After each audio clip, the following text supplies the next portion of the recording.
You really think you should be serving customers with a face like that? The patron sneered as he looked at the scars on the coffee server's neck. She only smiled softly and replied, I've served people like you before, but in much harsher conditions. The next morning, the entire diner fell silent as a group of Marines lined up outside, each carrying a small object wrapped in cloth. Who were they looking for? And why was the woman mocked yesterday now being greeted with military honors today? Welcome to QH. Let's uncover what really happened. Isabelle Cortez, 32, worked the morning shift at a small roadside diner near the old Marine Corps base in North Carolina. She arrived each day at 5:30 a.m., tying her faded apron with practice movements, her dark hair pulled back in a neat ponytail that revealed a face marked by life's harshest realities. The early regulars knew her as dependable, coffee always hot, orders rarely confused, and a quiet efficiency that made her nearly invisible except for one unmistakable feature. The network of scars that traced from her right temple down her neck and disappeared beneath her collar, reappearing along her right arm. Most customers pretended not to notice. The truckers who stopped for breakfast before long hauls, the night shift workers ending their day, the elderly couples who came for the $2 coffee refills and stayed for hours. They'd glance once, then deliberately focus on their plates or newspapers. Some whispered theories when they thought she couldn't hear. Must have been a car wreck, probably a house fire. Drug addict, I bet. Those people do crazy things. Isabelle never corrected them. She just poured coffee, delivered plates, and collected tips with quiet dignity. That Tuesday morning began like any other. The early rush had just started to thin when three middle-aged men in business attire entered. White shirts, loosened ties, expensive watches, corporate types passing through, stopping for breakfast before some meeting in the city. They seated themselves at the corner booth, voices carrying louder than necessary as they discussed quarterly reports and golf handicaps. When Isabelle approached with menus, the largest man looked up, his expression shifting from casual disinterest to undisguised disgust. You really think you should be serving customers with a face like that? He asked, loud enough for neighboring tables to hear. Wouldn't dishwashing in the back be more appropriate? The diner fell silent. An elderly man at the counter set down his spoon and turned away. The cook paused, spatula mid-flip. Isabelle didn't flinch. She placed the menus on the table and poured coffee with steady hands. I've served people like you before, but in much harsher conditions, she said softly, her voice carrying in the silence. The man's eyebrows shot up. He glanced at his companions, a smirk forming. Don't tell me you were military, he scoffed. With that face, you wouldn't make it past the parking lot at recruitment. They laughed, a sound that seemed to bounce harshly off the worn linoleum floor. No one in the diner joined them. A truck driver stood abruptly and walked out, leaving cash beside his half-finished breakfast. Isabelle continued working, her hands trembling slightly as she refilled coffee cups, but her eyes remained steady, meeting the gaze of everyone she served. Jeanette, the diner's owner, approached her near the service station. You okay, honey? She pushed, concern lining her weathered face. I'm fine, Isabelle replied, arranging silverware. I've dealt with people like this since Fallujah. This is nothing new. Jeanette squeezed her shoulder gently. You don't have to take their order. I can do it. Isabelle shook her head. No need. Some people just fear what they don't understand. She picked up her coffee pot and returned to work, back straight, steps measured. At the next table, an older veteran in a faded cap watched the exchange. He left a $20 tip on a $5 meal and nodded to Isabelle on his way out. She nodded back, a silent acknowledgement, between those who recognize the invisible weight others carry. If you believe someone who has faced bullets won't fear mockery, stay with us. The scars that mapped Isabelle Cortez's skin weren't from any accident.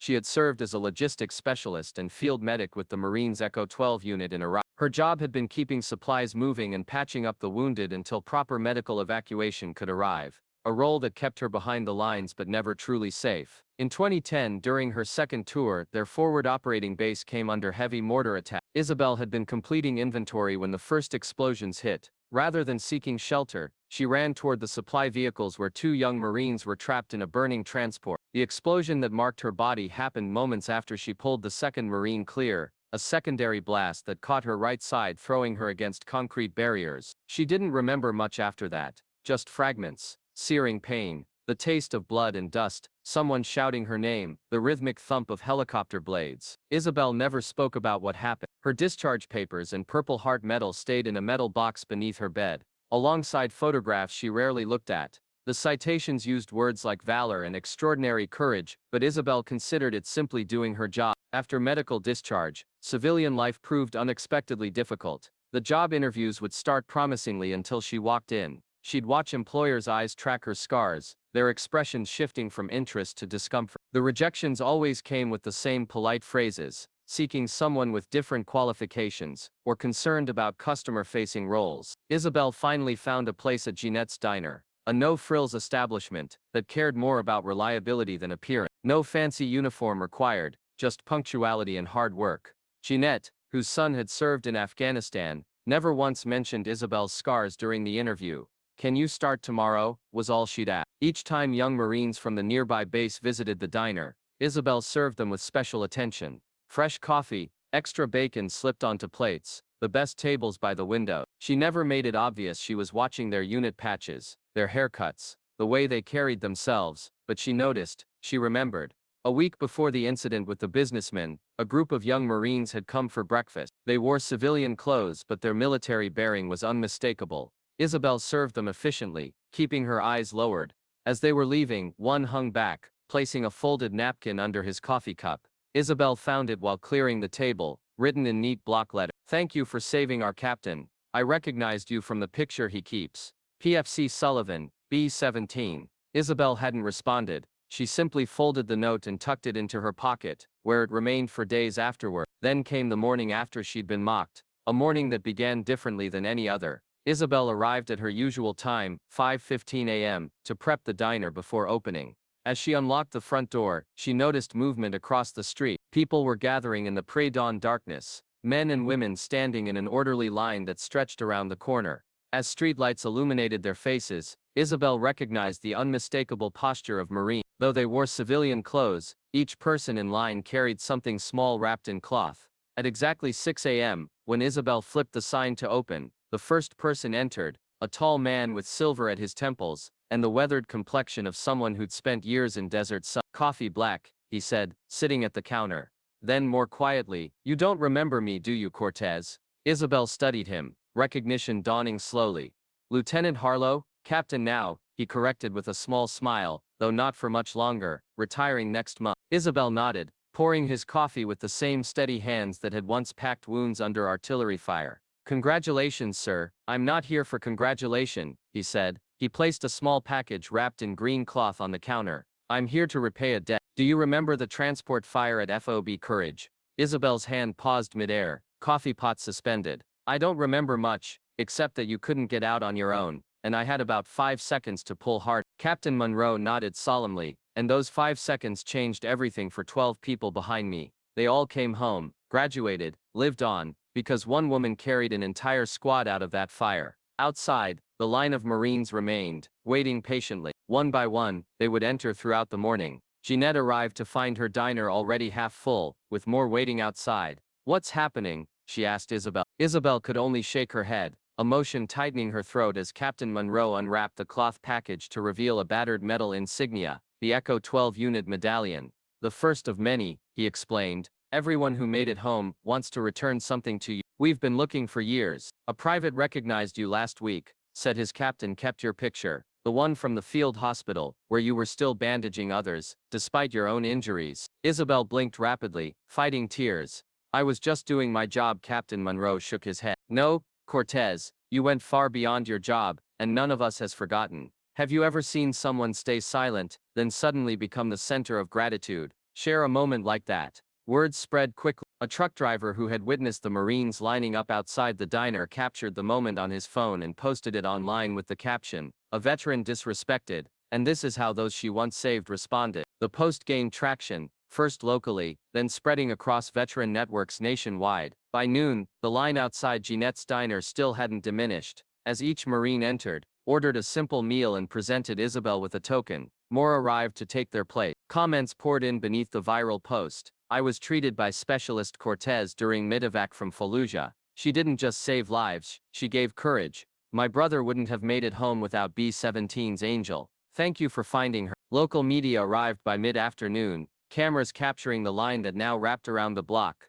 Some waited hours just to shake Isabelle's hand, or give her a small memento, unit coins, patches, even letters from families of those she'd helped. Jeanette canceled the afternoon shift change, calling in extra staff to handle the unexpected rush. Isabelle worked straight through, accepting each token with quiet dignity, trembling only when she recognized a face from her past. I remember you, she said to a young man using a prosthetic leg. You told jokes the entire time I was working on your tourniquet. Had to make you laugh, he replied. Figured if I could make my medic smile while my leg was mostly gone, I'd definitely survive. The man who had mocked Isabelle the previous day saw the news coverage on his hotel television. He called the diner immediately, asking to speak with her. I want to apologize, he began, when Jeanette reluctantly handed Isabelle the phone. I had no idea. It's fine, Isabelle interrupted, her voice firm but not unkind. You couldn't have known, but I judged you without. We all make judgments, she said. What matters is what we learn afterward. She hung up, returning to the counter where customers waited. The apology came too late, not because Isabelle couldn't forgive, but because it wasn't needed anymore. She had never required validation from strangers. As the day progressed, more stories emerged. A retired colonel entered the diner, moving slowly with the aid of a cane. He waited patiently for his turn to speak with Isabelle. You won't remember me, he began. I was unconscious when you found me. Isabelle studied his face, searching for recognition. Northern Fallujah, he continued. The command post bombing.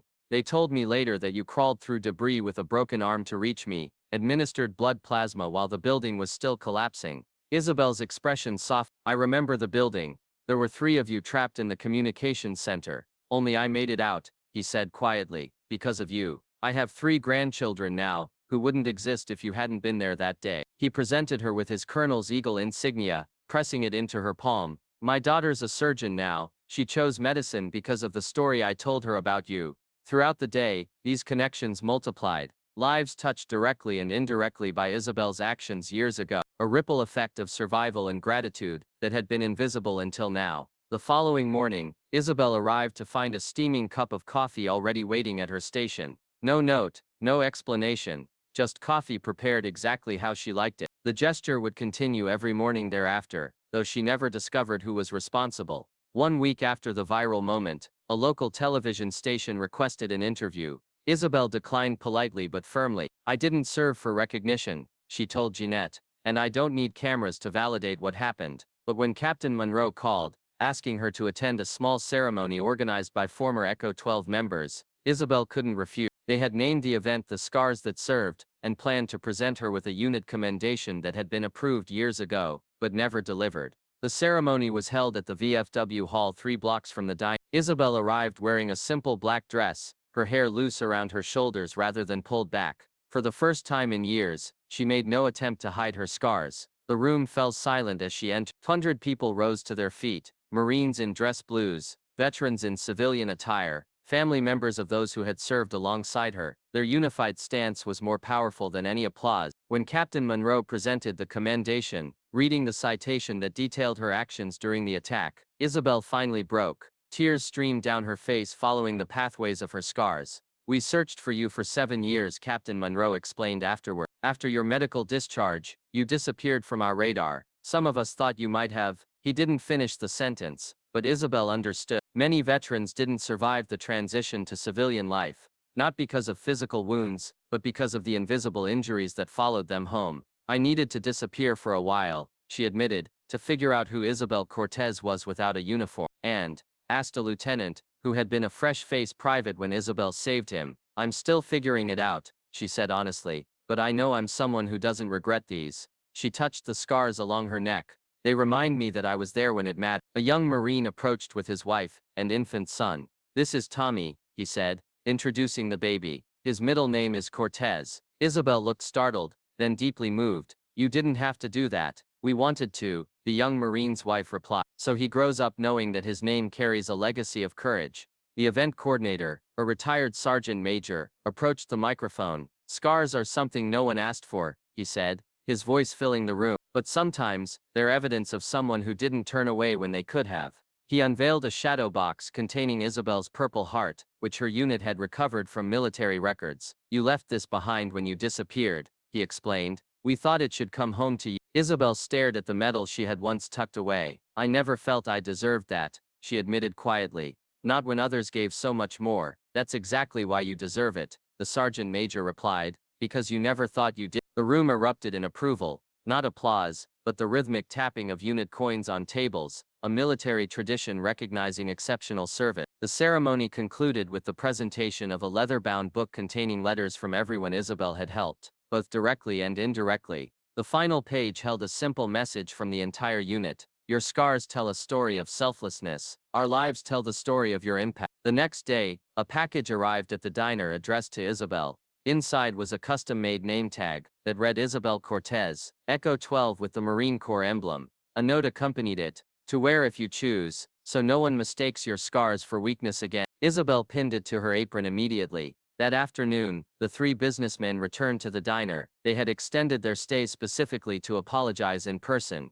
The leader approached Isabelle cautiously. I came to say I'm sorry, he said, clearly uncomfortable. I judge you harshly without knowing your story. Isabelle studied him, her expression thoughtful. Sometimes the most important stories aren't visible on the surface. I've learned that, he admitted, the hard way. He gestured to the name tag on her apron. You're a hero. Isabelle shook her head. Number, I'm a survivor who did what was necessary, just like anyone else would. Not anyone, he countered. You ran toward danger when others ran away. Isabelle refilled his coffee cup. That's not heroism, it's just duty. As they left, each man placed a $100 bill under his plate. Isabelle collected them without comment, walking directly to the donation jar by the register marked Veterans Support Services. The bill slipped through the slot, joining others that had accumulated throughout the week. The jar, nearly empty for months, now overflowed with contributions from those touched by Isabelle's story. Jeanette watched from the kitchen doorway, wiping her hands on her apron. You could have kept that money,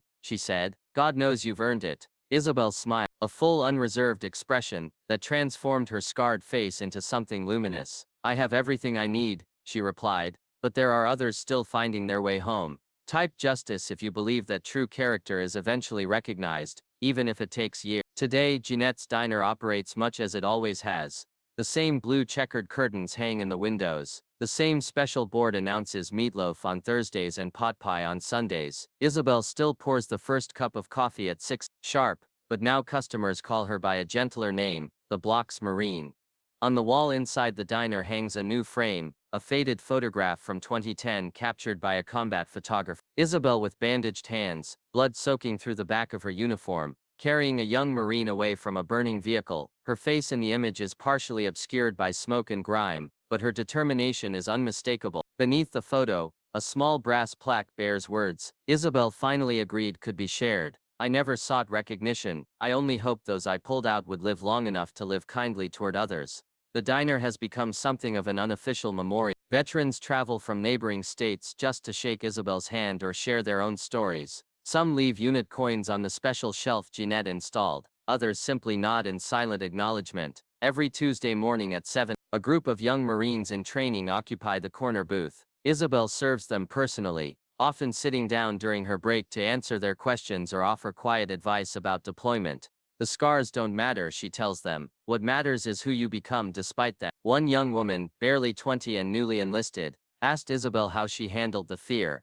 I never tried to be fearless, Isabelle replied, surprising the recruits. I just learned to act despite being afraid. There's a difference between being brave and being fearless. Fearless people don't understand the risks. Brave people do, and move forward anyway. The viral moment that brought Isabelle's story to light has faded from headlines, but its impact remains. 3 local businesses have instituted hiring practices, specifically targeting veterans with visible injuries. A scholarship fund established in Isabelle's name helps veterans pursue medical training. The town council voted unanimously to rename the street where the diner stands on her way, with a small ceremony held on Veterans Day. Isabelle attended reluctantly, standing in the background as the mayor spoke about community and service. When asked to say a few words, she simply thanked everyone who had ever worn a uniform. Our scars may look different, she said, but we all carry them, visible or not. On quiet afternoons, Isabelle sometimes teaches informal first aid classes in the diner's back room. She shows young Marines how to apply tourniquets, how to stabilize fractures with limited supplies, how to keep someone calm during pain. Her hands, once steady under gunfire, remain steady as she demonstrates techniques that might someday save lives. Knowledge weighs nothing, she tells them. Carry as much as you can. Captain Monroe, now retired, stops by every month. He always sits at the counter, always orders black coffee, always leaves a unit coin beside his saucer. During his last visit, He brought a letter, official Marine Corps stationery with gold embossed. They want to feature your story in the training material, he explained, to teach new recruits about the true meaning of the core values. Isabelle hesitated before accepting the envelope. My story isn't special, she said. There are thousands like me. That's precisely why it matters, Harlow replied, because you represent all those who served without fanfare, who carry their battles on their skin, who continue serving in different ways. Isabelle read the letter that evening in her small apartment. The formal language requested permission to include her narrative in leadership training, describing her actions as exemplifying the highest traditions of the United States Marine Corps. She signed the consent form, adding a handwritten note. Tell them the scars are just geography, maps showing where we've been, not limitations on where we can go. The next morning, Isabelle arrived at the diner to find something new beside her usual coffee cup. A hand-carved wooden box containing dozens of notes from local schoolchildren. Their teacher, a Marine veteran himself, had shared Isabelle's story during a lesson on courage. One child had written, "Thank you for being brave when it was hard. My dad has scars too, but now he doesn't feel alone." Isabelle placed that note in her apron pocket, where it remained throughout her shift, a reminder that healing often extends far beyond our awareness. Jeanette recently added a small sign near the register. In this diner, we respect all scars, seen and unseen. It's become something of a local motto, spreading to other businesses in town. The high school principal adopted it for the counseling office. The local VA clinic posted it in their waiting room. On the anniversary of the day the Marines lined up outside the diner, Isabelle takes a rare day off. She visits the Veterans Cemetery an hour away, walking among the headstones of those who didn't make it home. She leaves a single flower on each grave from Echo 12. I remember you, she whispers to each one, and I live every day for those who can. When customers now notice her scars, Isabelle no longer looks away. Instead, she meets their eyes directly, her gaze steady and clear, the look of someone who knows exactly who she is and what she has survived. Isabelle had never wanted the spotlight, but now that it found her, it didn't expose her scars, it illuminated the strength behind them. What began as a moment of cruelty had become a movement of remembrance, proving that quiet sacrifice can echo louder than any insult. Some stories don't need words to be told, some heroes don't wear uniforms, and some scars become badges of honor, not despite their visibility, but because of it. Have you ever witnessed someone being judged, then vindicated through gratitude? Comment the name of someone who taught you that courage isn't about appearance, but about what you choose to do when no one else dares. Subscribe to QH Incredible Stories, where scars aren't hidden, but honored like medals.